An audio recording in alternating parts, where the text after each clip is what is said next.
ஒவ்வொரு நொடியும் ஒரு புது அனுபவம் ஒவ்வொரு மனிதனுக்கும் கிடைக்கும். இன்றைக்கி பெரிய பெரிய பாடகர்கள், பெரிய பெரிய இசையமைப்பாளர்கள்லாம் முறைப்படி இசை படித்தவர்கள் நிறைய பேர் இல்லை. நிறைய பேர் அனுபவத்திலிருந்து கற்றவர்கள் தான். ஒரு நாடகத்தில் பாடுறார் ஒருத்தர், ஹம்சதனி ராகம் அவ்வளோ அழகாக பாடுறார். இன்றைக்கி பார்த்தீங்கன்னா பெரிய பெரிய ஸ்கூல்கள்லாம் பெரிய இது கற்றுக் கொடுக்கறதுக்கு கலைகள் நிறைய, சம்மர் கோர்ஸ், நீச்சல், கராத்தே, யோகா, வயலின், வாய்ப்பாட்டு, ஹிந்தி, ஒவ்வொன்றுக்கும் ஒரு ரேட் இருக்கும். நீச்சல் 5000 ரூபா மாதம். நீச்சல் கற்றுக் கொடுக்குறதுக்கு 5000 ரூபா கட்டி பழக்கிட்டு இருக்கார் ஒருத்தர். என்ன சொல்லி கொடுத்துக்கிட்டு இருக்காங்க தெரியுமா? அந்த நீச்சலில் நான் போய் பார்த்தேன். அந்த நீச்சல் மாஸ்டர் இடுப்பில் ஒரு பலூனை பயலுக்கு கட்டி விட்டு அடியில் கையை கொடுத்து, my dear boy, this is the method of swimming. Pull your hands back, pull your hands back and push your legs down. This is the method of swimming. If you push the water down, you will come up. If you push the water up, you will go down. You will push the water back, you will go front. மாதம் 5000 ரூபா. 5 மாதம் முடிஞ்சிருச்சு, 25000 ரூபா கட்டின அப்பன் வந்து பார்க்க வர்றாரு, மகன் நீச்சல் படிச்சிருக்கானான்ட்டு. அதையே தான் சொல்லிக்கிட்டு இருக்கேன். push the water back, you will go front. push the water down, you go up. இடுப்பில் பலூன் இருந்துக்கிட்டே இருக்கு. பலூனை கலட்டிட்டு அடிக்க விடியா அப்படின்னா, master don't remove the balloon, I will டைங்கிறேன். 25000 ரூபா போச்சு, இன்னும் பழகலை நீச்சல். ஆனால் நம்ம கிராமத்தில் இந்த அவினாசிலிங்கம் பாளையத்தில், செட்டிபாளையத்தில் ஒரு கிணத்துல ஒரு 6 வயசு பய 10 அடி உயரத்துலேருந்து உள்ளே போய் மண் அள்ளிட்டு வர்றேன். அவன் எந்த ஸ்கூலில் push your water down and push your water back படித்தானா? உள்ளே போய் மண் அள்ளிட்டு வர்றாங்க. திறமை இருக்குது, அவனுக்கு வாய்ப்பு இல்லை. அதனால் அனுபவத்திலிருந்து பெறக்கூடிய திறமை பாருங்கள், எப்பயுமே அதுதான் நிரந்தரமாக இருக்கும். அதை யாராலையும் அழிக்க முடியாது. சைக்கிள் ஓட்டுவது எப்படி அப்படிங்கிறத புஸ்தகத்தில் வாசிட்டு சைக்கிள் ஓட்ட முடியுமா? சைக்கிள் ஓட்டுவது எப்படி? ஒரு சீட்டின் மீது ஏறி அமர வேண்டும், பெடலை வட்டமாக மிதிக்க வேண்டும், குறுக்கே யாராவது வந்தால் மணி அடிக்க வேண்டும், அப்படி நகரவில்லை என்று சொன்னால் பிரேக்கை பிடிக்க வேண்டும். இதுதான் சைக்கிள் ஓட்டும் முறை. மனப்பான் பண்ணிட்டா சைக்கிள் ஓட்ட முடியுமா? சைக்கிளில் ஏறி உக்காந்தா தான் தெரியும், இங்கிட்டு இழுக்கேன் அங்கிட்டு இழுக்கேன். ஒருத்தன் சொல்லி கொடுக்கறதுக்கு பின்னாடி சைக்கிளை பிடிச்சிட்டு வருவேன். அவன்கிட்ட அப்படியே ஓட்டி கீழே உளுந்து அட்டி போட்டு மிதி போட்டு எதிர்த்தாப்பில் ஒரு கிளவி மேலே மோதி அது பிடிச்சி கட்டி வச்சு அடித்து ஒரு சைக்கிள் பழகிறதுக்குள்ளே அவன் படுற பாடு. எவன் வந்து களத்தில் இறங்கி அந்த சைக்கிளை பழகன்னு நினைக்கிறானோ அவன் தான் பழக முடியும். சைக்கிள் ஓட்டுவது எப்படிங்கிறத வாசிக்கிறவர்கள் சைக்கிள் ஓட்டி பழக முடியாது. அனுபவம் தருகின்ற பாடம் ஒரு மனிதனுக்கு வாழ்நாள் முழுவதும் நிலைத்திருக்கும்.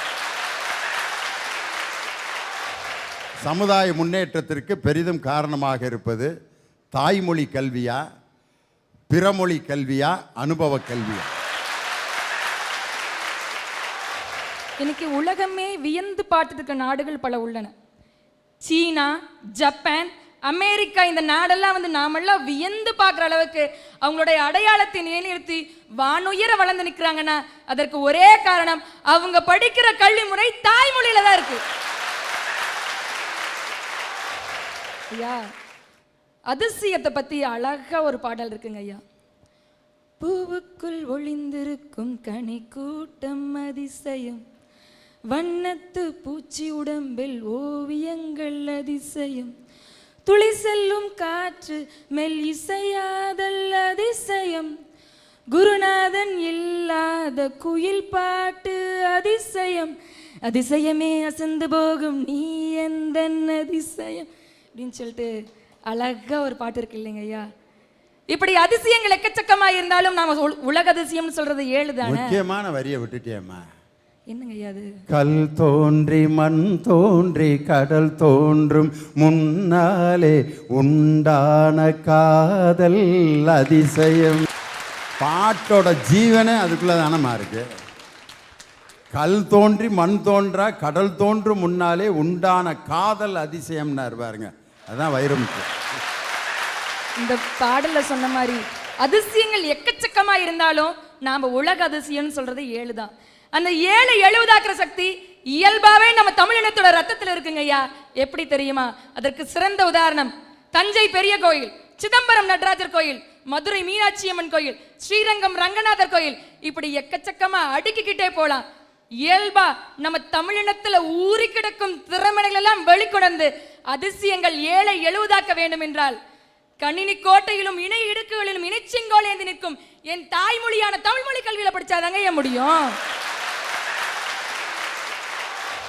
ராஜராஜ சோழன் இங்கிலீஷில் படித்த சிவில் இன்ஜினியரை வச்சா கட்டினார் பிரகதீஸ்வரர் ஆலயத்தை.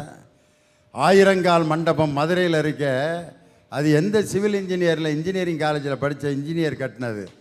தமிழ் மொழியில் மட்டும் தெரிந்தவர்கள் கட்டிய அந்த மிகப்பெரிய அதிசயங்கள் தான் இன்னைக்கு உலக நாட்டினரே வந்து வியந்து பார்க்குறது.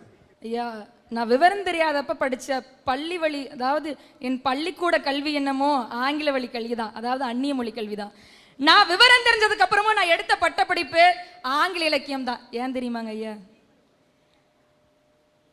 அன்று பாரதி சொன்னார், யாமறிந்த மொழிகளிலே தமிழ் மொழி போல் இனி தாவது எங்கன்னு சொல்லிட்டு, அவரு மாதிரி யாமறிந்த மொழிகளிலே தமிழ் மொழி போல் இனி தாவது எங்கன்னு சொல்றதுக்கு எனக்கு பல மொழி தெரியலினாலும் நான் கற்றது 2 மொழியாயினும் அதில் தலை சிறந்தது என் தாய்மொழியான தமிழ் மொழியே என்று சொல்வதற்கு தாங்க ஐயா. எனக்கு நம்ம காதலன் ஒரு பெண் பேசியதால் தான் காதல் வயப்பட்டதை அழக ஒரு வசனத்தை சொல்றான். அவ என் கண்ணை பார்த்து பேச பேச உள்ள அப்படியே இடியும் மின்னலுமா அடிச்சு பிரிச்சு மேய்ஞ்சிட்டு போயிடுச்சு அப்படிங்கிறான். இந்த வசனம் காதலுக்கு மட்டும் இல்லைங்கய்யா, நமது தாய்மொழி வழி கல்விக்கும் பொருந்தும். எவன் ஒருவன் தாய்மொழியில் கல்வி கற்கிறானோ அவன் கற்கும் கல்வி அவன் உள்ளே புகுந்து இடியும் மின்னலுமாக இடித்து நற்சிந்தனைகள் எல்லாம் வெள்ளமாக ஊற்றெடுத்து நயாகரா வீழ்ச்சியாக பொங்கி இந்த சமுதாயத்தை முன்னேற்றும் என்றால் அதில் எல்லளவும் மையம் இல்லையா? ஐயா, மொழி வந்து கருத்து பரிமாற்றத்திற்கான சாதனம் மட்டுமல்ல, அந்த மொழி என்பது கலாச்சாரத்தையும் பண்பாட்டையும் தாங்கி நிற்கின்ற ஒரு அருமையான சாதனம். இதை தெரிஞ்சதங்காட்டி தான் அவனெல்லாம் ஒரு மொழியை இணைச்சா அந்த இனத்தையே அழிச்சலான்னு சொல்லிட்டு அவன் மாஸ்டர் பிளான் போட்டிருக்கான். அது கூட தெரியாத நாம, அது தப்பு அது கூட தெரியாத இவங்கெல்லாம் தான் நான் லண்டன் போகணும், அமெரிக்கா போகணும், நல்ல வேலைக்கு ஜாயின் பண்ணணும்னு சொல்லிட்டு எனக்கு அந்நிய மொழி கல்வி வேணும், அதனால எனக்கு அந்நிய மொழி கல்வி வேணும்னு சொல்லிட்டு லூசுத்தனமா சொல்லிட்டு திரிகிறாங்க. வேலை வேலை வேலை வேணும்னு சொல்லி உங்களுக்கு பேசுறவங்ககிட்ட எல்லாம் பார்த்து ஒரே ஒரு கேள்வி கேட்கிறேன். வேலை வாங்கி கொண்டு வெறும் வயிற்றை வளர்ப்பதற்காக நீங்கள் கல்வி கற்கிறீர்கள்? வெறும் வயிற்றை வளர்த்து வசதியாக வாழ்வதற்காக நீங்கள் கல்வி கற்கிறீர்கள்? உண்மையான நம்ம நாட்டில் நடக்கும் நிதர்சனமான உண்மை, அந்நிய மொழி கல்வி கற்றவர்கள் எல்லாம் அந்நியர்களுக்காக உழைத்து அடிமைகளாக வாழ்ந்து கொண்டிருக்கிறார்கள். என் தாய்மொழியில் கல்வி கற்றவர்கள் தான் முதலாளியாக தங்கள் சமுதாயத்தில் அடையாளத்தை நிலைநிறுத்தி வாழ்க்கையில் சாதித்துக் கொண்டிருக்கிறார்கள். அப்ப சமுதாய முன்னேற்றத்தை பெரிதும் தீர்மானிப்பது அடிமைகளாக வாழ்பவர்களா இல்லை வாழ்க்கையில் சாதித்து முதலாளியாக வாழ்ந்து கொண்டிருக்கும் எங்கள் தாய்மொழி கல்வியில் பெற்ற கல்வி கற்றவர்களாங்க ஐயா? இறுதியாக ஒன்றுதாங்க ஐயா, தாய்மொழியை போற்றி வீழ்ந்த நாடும் இல்லை, தாய்மொழியை புறக்கணித்து வாழ்ந்த நாடும் இல்லை என்று கூறி சமுதாயத்தை முன்னேற்ற வேண்டுமெனில் அது தாய்மொழி கல்வியால் தான் முடியும் என்று கூறி வாய்ப்புக்கு நன்றி பாராட்டி விடுகிறேன். நன்றி, வணக்கம். அடுத்து நம்ம நாட்டில் அக்பர்னு ஒரு பேரரசர் ஆட்சி செஞ்சாருங்க. எல்லாரும் கிறிஸ்டியில் படிச்சிருப்பான். அந்த அக்பர் பார்த்தீங்கன்னா பள்ளிக்கூடத்துக்கே போகல. ஏன்டான்னா அவருக்கு திக்குவாய், படிக்க தெரியாது, பள்ளிக்கூடத்தில் கொண்டு சேர்த்தா விட்டாங்க. அந்த அக்பர் ஒரு சட்டம் போட்டார். என்னன்னா பகவத்கீதையை பாரசீக மொழியில் மொழிபெயர்த்தார். ஏன்டான்னா இந்து முஸ்லீம் ஒற்றுமையாக இருக்கணும்னாரு. அதுதான் அனுபவ கல்வி, அதுதான் சமுதாய வளர்ச்சி. மதம் மனிதனை ஆளுகிற போது இந்த சமுதாயம் பண்படும், மனிதனால் மதம் ஆளப்படுகிற போது இந்த சமுதாயம் புண்படும் அப்படிங்கிற மிகப்பெரிய தத்துவத்தை சொன்னா அதுதான் அனுபவ கல்வி. ஐயா, பேனாமை கொண்டு காகிதத்தில் எழுதிய கவிதையை நீங்கள் படித்திருக்கிறீர்கள், ஆனால் கண்ணீர் துளி கொண்டு இதய அறையில் எழுதிய கவிதையை நீங்கள் படித்ததுண்டா? இல்லை, நான் படித்ததில்லை. ஆனால் உலகமே ஒரு நாள் படித்ததுங்கய்யா. எப்போ தெரியுமா? 1997 செப்டம்பர் 5. என்னென்னா, சாக்கடையோரத்தில் வாழ்ந்த சந்ததியை சாமரம் கொண்டு வீசிய பூமரம் மரணித்தது. அதுதான் மதர் தெரசா. அந்த மதர் தெரசா நம்ம இந்திய நாட்டுக்காரரா, இல்லை தாய்மொழி பேசியவங்களா, இல்லை அந்நிய மொழி பேசியவங்களா? அவங்களை யார் இந்த உலகத்துக்கு அறிமுகப்படுத்தியதுன்னா அதுதான் மனிதநேயம், அதுதான் அனுபவ கல்வி, அதுதான் சமுதாய வளர்ச்சி. ஐயா, நம்ம கிராமத்தில் பழமொழி சொல்லுவாங்க, ஆத்து மண் அண்ணனால அல்லனால அர்ஜுனை பொண்டாட்டியை எண்ண முடியாது அப்படின்னு. ஒரு பெண் மரணித்து விட்டால் ஒரு ஆண் 10 கல்யாணம் பண்ணிக்கிறான். ஆனால் ஒரு ஆண் இறந்து விட்டால் பெண் தீ சிதைக்காக வேண்டும் என்ற இந்த சமுதாயத்தில் இருந்த மூடப்பழக்கத்தை ஒழித்தானே வெள்ளியம் பெண்டிங் பிரபு. அவர் ஒரு சீர்திருத்தவாதி. இதுதான் அனுபவ கல்வி. இன்னொன்று சொல்கிறீங்க இல்லைங்க, தாய்மொழி கல்வி சுய அறிவை பெருக்கும், அந்நிய மொழி கல்வி ஆடம்பரத்தை பெருக்கும், ஆனால் அனுபவ கல்விதான் நம்முடைய ஆளுமையை பெருக்கும். ஐயா, இந்த உலக வரலாற்றெல்லாம் போற்றி பார்க்கும்போது பாரதியாரை பற்றி எல்லாமே பேசினாங்க. அவர் தாய்மொழியிலே பெரிய புலமையானவர், 7 மொழிகளை படிச்சிருக்கிறாரு அப்படின்னு. பாரதியார் தன்னோட ஹிஸ்ட்ரியில் ஒன்றை பதிவு செய்கிறார். என்ன தெரியுங்களா? நான் காசியில் போய் படித்த 4 வாழ்க்கையை பன்னி வாழ்க்கை மாதிரி நினைக்கிறேன் அப்படின்னார். அப்போ ஒரு பட்டப்படிப்பு பன்னி வாழ்க்கை மாதிரி நினைச்சாரு.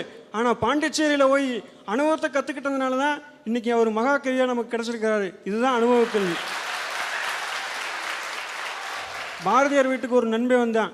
அவரால் சோறு போட முடியல. அப்போ எழுதுனா கவிதை, இவ்வளோ பெரிய பூமியில் என்னோட நண்பனுக்கு ஒரு பிடி சோறு போட முடியலையே, எதுக்குடா இந்த உலகம்? தனி ஒருவனுக்கு உணவில்லை எனில் ஜகத்தினையே அழுத்திடுவோம். இது அனுபவத்தால் பிறந்த கவிதை, பட்டப்படிப்பால் பிறந்த கவிதை அல்ல. இன்னொன்னு சொல்றீங்க இல்லைங்க, நம்ம பள்ளிக்கூடத்தில் எல்லாம் படிச்சிருக்கோம், அசோகர் மரத்தை நட்டார், அசோகர் மரத்தை நட்டார் அப்படின்னு. என்னைக்காவது யாராவது ஏன்டா மரத்தை நடணும்னு சொல்லி கொடுத்தாங்களா? ஒன்றும் இல்லைங்க. ஏன்டா மரத்தை நடணும்? மரம் பகலில் ஆக்சிஜனை கொடுக்குது. ஏன்னா பூமி ரொம்ப வெப்பமாயிடக்கூடாது, கொஞ்சம் கூழ்படுத்தணும் அப்படிங்கிறதுக்காக ஆக்சிஜனை கொடுக்குது. நைட்டு கார்பன் டை ஆக்சைடு கொடுக்குது. ஏன்டான்னா பூமி சீக்கிரம் சூட்டை விட்டுரும், வெப்பத்தை விட்டுரும், ரொம்பனா கொஞ்சம் தக்க வச்சுக்கணும், அதுக்காக கார்பன் டை ஆக்சைடு கொடுக்குதுன்னு என்னைக்காவது நம்ம சொல்லி கொடுத்துருந்தா இன்றைக்கி நம்ம மரத்தை வெட்டியிருக்குமா? ஐயா, இறுதியாக அவங்ககிட்ட ஒரு கேள்வி கேட்குறீங்கய்யா. நமக்கெல்லாம் ரத்த சோகைன்னு ஒன்று ஏன் வருதுங்கய்யா? ரத்த சோகை? ஆமாங்கய்யா. இரும்பு சத்து குறைவாக இருக்கிறதுனால தான் ரத்த சோகை வருது. இது சயின்ஸு. நான் உண்மையை சொல்லிட்டுங்களா? பூமி தாய்க்கு ரத்த சோகை வந்து விட்டது. என்னென்னா தண்ணீர் தட்டுப்பாடு. உங்களுக்கு சயின்ஸ் படித்தவங்களுக்கு தெரியும், சயின்ஸ் படிக்காதவங்களுக்கு தெரியும். தாய்க்கு ஒரு பாதிப்புனா அது குழந்தையை பாதிக்கும். மனிதன் இந்த பூமி தாயின் கடைக்குட்டி. அதனால் பூமிக்கு வந்த இரத்த சோகை மனிதனையும் பாதித்து விட்டது. என்னைக்காவது நம்ம பட்டப்படிப்பில் சொல்லிக் கொடுத்துருக்காங்களா? ஒரு தமிழ் பொண்ணு தன்னோட காதலன் தன்கிட்ட காதல சொல்ல மாட்டான் ஏங்கி பாடுன்னு பாரு கேளுங்களேன். ஒரே ஒரு ஊரு, ஒரே ஒரு ஆச்சா, ஒரே ஒரு ஊரு, ஒரே ஒரு ஆச்சா, என் காதல் காதல் சொல்லுவானா? ஒரே ஒரு ஆற்று, ஒரே ஒரு ஓடம், தள்ளாடும் எண்ணி தாங்குவானா? வா என்று கட்டளையிட்டானா? முத்தத்தில் கை விளங்கிட்டானா? கைதாகினாள் தேவசேனா. லேட்டஸ்ட் பாகுபலி 2ல இருக்க லவ் சாங்கை பாடியிருக்கீங்க. அடாடாடாடா, அருமை. பாத்தீங்களாங்கய்யா, அவ காதல்ல விழுந்துட்டாங்கிறது எவ்வளவு அழகா சொல்றான்னு. நான் படிக்கிறோமோ சிபிஎஸ்சி பள்ளியில் தானுங்க. ஏன்னா ஆங்கிலத்துல பேசினாதான் மரியாதைகள் எல்லாமே நம்ம சமூகத்துல இருக்குதுங்க ஐயா. எங்க அப்பா என்கிட்ட என்ன சொன்னாருன்னா, தங்கம், அனுபவ கல்வியால நம்ம வீட்டுல அடிப்பெரியாது, நீ நல்லா அப்படின்னு அந்நிய மொழி பள்ளிக்கூடத்தை சேர்த்து விட்டாருங்க. எங்க பள்ளியில இங்கிலீஷ், ஹிந்தி, பிரெஞ்சுன்னு எல்லாமே ரொம்ப நல்லா சொல்லி தருவாங்க. ஆனா நான் எல்லாத்தையும் தமிழ்ல தான் புரிஞ்சுக்கிட்டு படிப்பேனுங்க ஐயா. நான் நல்லா படிக்கிறதுனால என்னதான் எங்க குடும்பம் சந்தோஷமா இருந்தாலும் பொருளாதார ரீதியா நாங்க பின்தங்கி தாங்கியா இருக்கோம். காரணம் என்னன்னா, என்னதான் எங்க அம்மா அப்பா நைட்டும் பகலும் உழைச்சாலும் வருமான பற்றாக்குறையா தான் இருக்குதுங்க.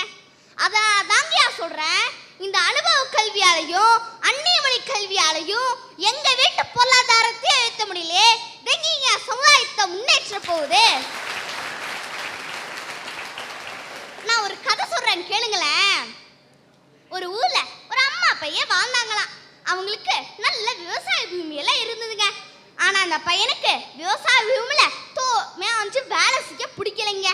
அதனால அவங்க அம்மா கிட்ட சொல்றான், அம்மா, நான் தான் நல்லா அந்நிய மொழி கல்வியெல்லாம் படிச்சிருக்கேன்ல, நான் வேணா வெளிநாட்டுக்கு போய் சம்பாதிச்சு வரட்டான்னு. அது மாதிரி அவங்க அம்மாவுக்கு ஒரே அதிர்ச்சியா இருந்ததுங்க. என்னடா இது வம்பா இருக்கு, நம்ம நாட்டுல என்னடா அந்த வெளிநாட்டுல இருந்த போதுன்னு நினைச்சாங்க. அதனால அவங்க அம்மா சொன்னாங்க, நம்ம பையன் கேட்டேனேங்கிறக்காக, சரி சாமி நீ போயிட்டு வா, நான் கட்டிச்சோறு கட்டி தரேன், உனக்கு போகும்போது எப்பெல்லாம் பசிக்குதோ அப்போ சீமக்கருவேல மரத்தடியில உட்காந்து சாப்பிட்டு தூங்கிச்சு போனாங்க.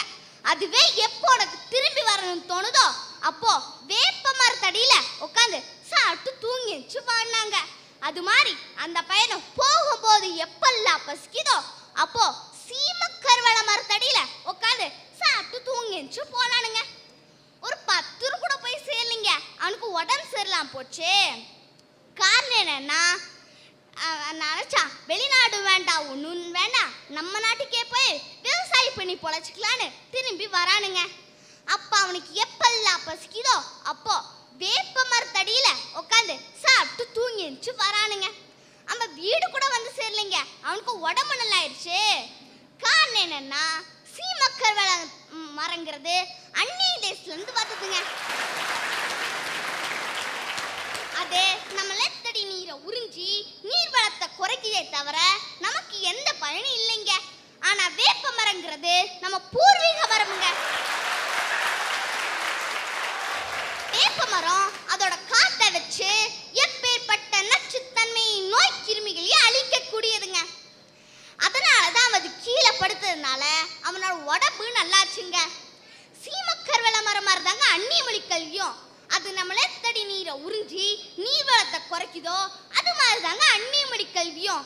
அது நம்மளோட அறிவையும் முளைப்பையும் உறிஞ்சிக்கிட்டு நம்மளை வெறும் சக்கையா தூக்கி வீசுறாங்க. மானமே ஆட மரியாதை தான் பொன்னகின்னு என் தாய் பாட்டின் மொழிமா 2 வரியில சொல்லிட்டாங்க ஐயா. இது எந்த பள்ளிக்கூடத்துலயும் போய் படிச்சுட்டு வந்து சொல்ல கிடையாது. தன் குழந்தைக்கு பசித்தால் பால் கொடுக்கணும்னு புத்தகத்தை பார்த்து தெரிந்து கொள்ள தேவையில்லை, அனுபவம் இருந்தால் போதும். தன் குழந்தையின் அழுகையை புரிந்து கொள்வாள் தாய்.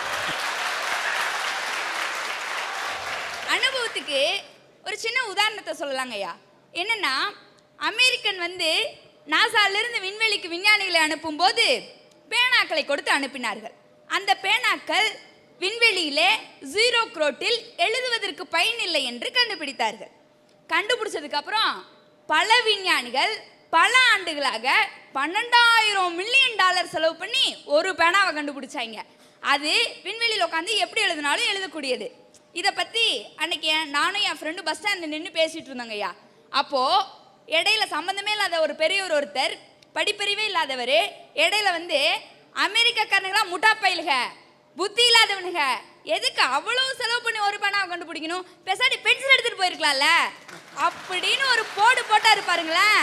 அதுதாங்க என் அனுபவம். எங்களுடைய கல்வி எவ்வளவு செலவு பண்ணி ஒரு பேனாவை கண்டுபிடிச்சிருக்காங்கன்னு சிந்திக்க வச்சதே தவிர அந்த பிரச்சனைக்கு உண்டான தீர்வு எங்களால சொல்ல முடியல. ஆனா அந்த பெரியவர் அந்த பிரச்சனைக்கு உண்டான தீர்வை எளிமையான முறையில சொன்னார்னா அதுக்கு காரணம் அவருடைய அனுபவம் தாங்க ஐயா. ஐயா, உங்ககிட்ட ஒரு கேள்வி, உங்களுக்கு வயிற்று வலி வந்திருக்கா? என்னம்மா, மனுஷனா பிறந்தா எல்லா வலியும் வரத்தாமா செய்யும். கண்ணு வலி, தலைவலி, வயிற்று வலி எல்லாம் வந்திருக்கு. வந்தா என்ன பண்ணுவீங்க? வயிற்று வலி வந்தால் டாக்டர்கிட்ட போவேன். ஒன்றா பெரிய ஆஸ்பத்திரிக்கு போவீங்க, இல்லைன்னா ப்ரைவேட் ஹாஸ்பிட்டல் போவீங்க. பெரிய ஆஸ்பத்திரிங்கிறது உங்களை மாதிரி நல்ல லோன் படைச்சா ஆம்பளைங்க மனசு மாதிரிங்க ஐயா. உள்ளே என்ன நடக்குதோ அப்படியே வெளியில் தெரிஞ்சிடும். ஆனால் ப்ரைவேட் ஹாஸ்பிட்டலுங்கிறது பொம்பளைங்க மனசு மாதிரி, உள்ளே என்ன இருக்குதோ அது அவ்வளோ சீக்கிரம்லாம் வெளியில் தெரியாதுங்கய்யா.